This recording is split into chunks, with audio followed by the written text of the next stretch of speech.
Halo teman-teman, coba bayangin kalian baru aja lulus kuliah dan setelah beberapa bulan ikut interview dan kirim CV, kalian keterima di 3 perusahaan sekaligus.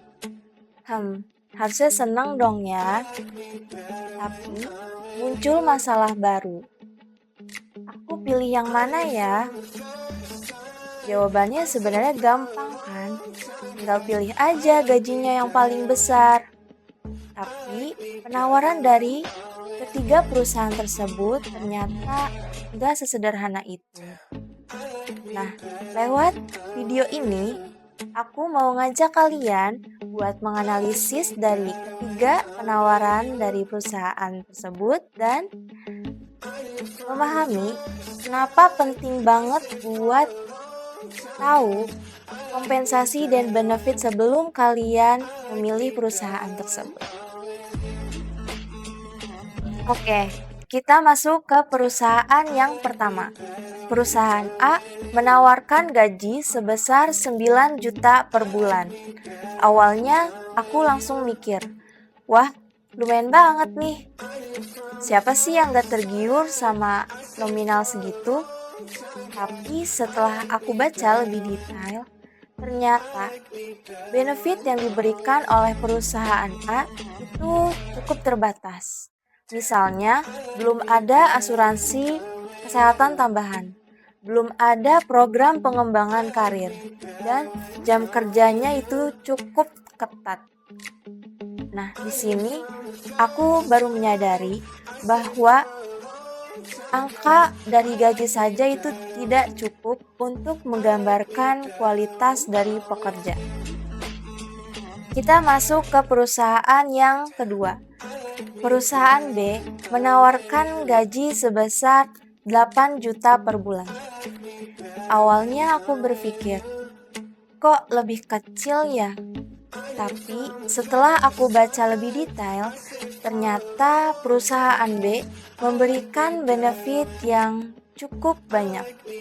Misalnya ada asuransi kesehatan, ada bonus berdasarkan kinerja, lalu ada pelatihan yang dibiayai oleh perusahaan. Dan bahkan ada juga kesempatan untuk mengikuti sertifikasi untuk meningkatkan kemampuan karyawan. Nah, aku mulai menyadari bahwa benefit yang diberikan oleh perusahaan B itu nilainya cukup besar, meskipun tidak langsung berupa uang. Lanjut ke perusahaan yang ketiga. Perusahaan C memberikan gaji sebesar sekitar 7 juta per bulan. Awalnya aku ingin langsung mengabaikan penawaran dari perusahaan tersebut. Namun, perusahaan C memberikan sistem kerja yang fleksibel, seperti adanya kesempatan untuk work from home atau bekerja dari rumah beberapa hari dalam seminggu, lalu adanya program kesehatan mental, lalu di perusahaan tersebut terkenal sistem budaya kerjanya yang nyaman. Lalu sistem atau jenjang karirnya juga jelas. Di titik ini, aku mulai berpikir bahwa perusahaan yang baik itu bukan soal siapa yang memberikan gaji yang paling besar.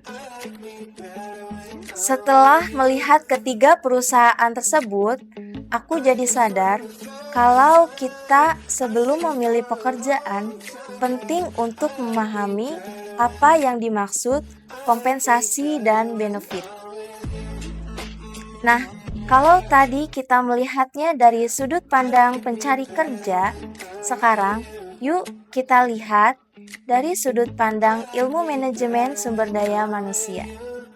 Kalau ngomongin soal kompensasi, pasti kebanyakan orang mikirnya soal gaji.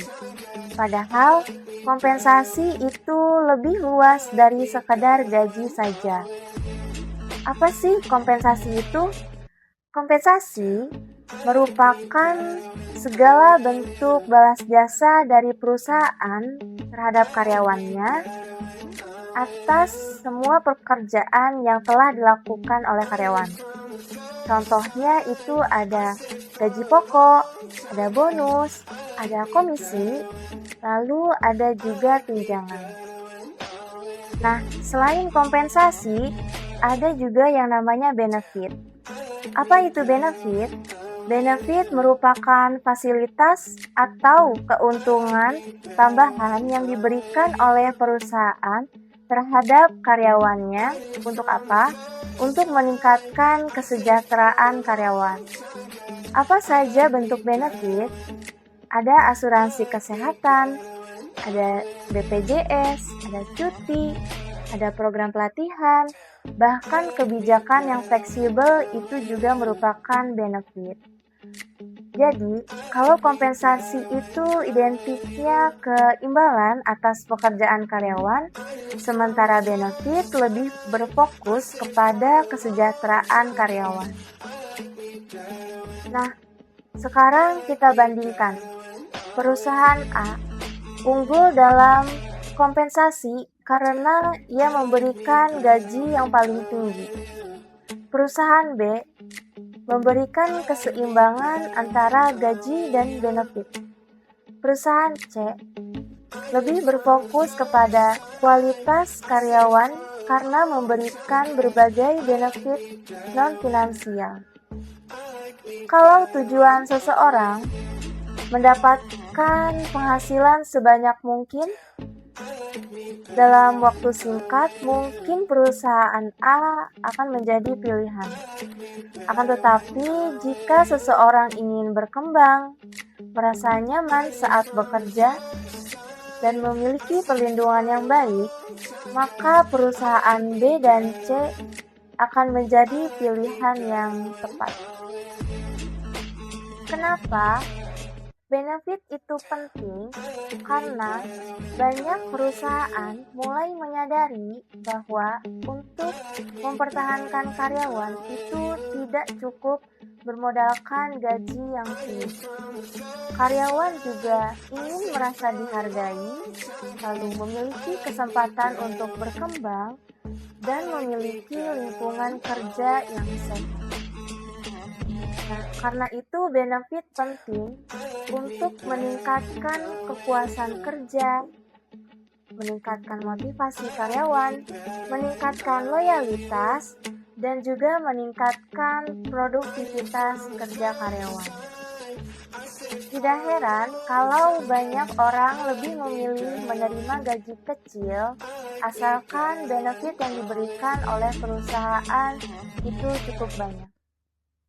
Kalau aku yang harus memilih, aku akan memilih perusahaan yang B. Kenapa? Karena perusahaan B memberikan keseimbangan yang paling baik. Gajinya tetap kompetitif, tapi benefitnya juga lengkap. Aku bisa mendapatkan penghasilan yang baik, sekaligus mendapatkan kesempatan untuk berkembang dalam jangka yang panjang.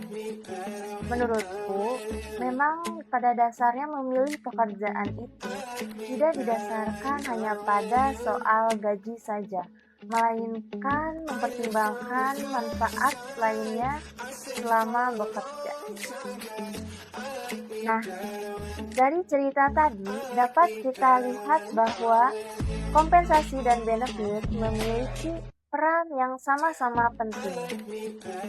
Jika satu perusahaan dapat mengelola keduanya dengan baik, maka perusahaan dapat meningkatkan motivasi, kepuasan, dan juga loyalitas karyawan.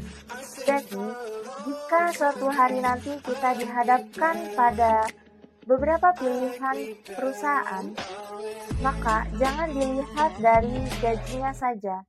Akan tetapi, coba tanyakan benefit apa yang kita dapatkan dari suatu perusahaan. Karena bisa jadi benefit itulah justru yang akan menjadikan nilai tambah dalam jenjang karir kita. Terima kasih sudah menonton video ini. Sampai jumpa di lain video. Bye-bye.